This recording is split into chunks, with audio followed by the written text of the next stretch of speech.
The seasoned homicide investigator was stunned by the sheer violence of the attack.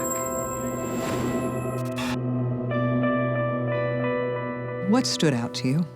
Her throat was slit, basically from ear to ear. She was stabbed in the back of the neck a couple of times, and then just left out in the corn like an animal.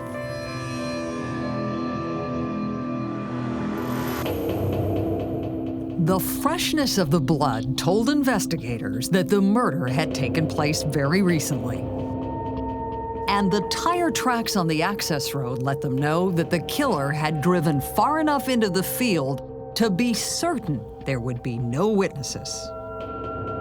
But the two sets of footprints they discovered indicated that the young woman had still made one last desperate attempt to run from her killer. So it was clear to you, whoever the victim was had fought for her life. It was very apparent that she got out of the car and he caught her. That's where the two footprints came together. Even after the terrible attack began, the victim continued to try to escape. It was about this location that there was a pool of blood, and you could tell that there were drag marks. Describe to me what else you found around the victim.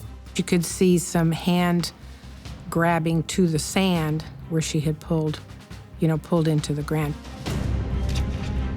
Along with the sand, detectives found unknown blood under the young woman's fingernails. But despite a valiant struggle, she was no match for her knife-wielding killer.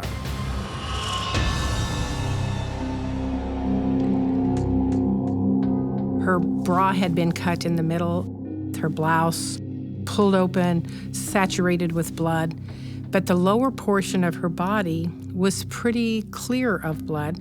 She had socks on, but nothing else. Investigators had no doubt about the motive for the crime. We could see on her inner thigh there was semen.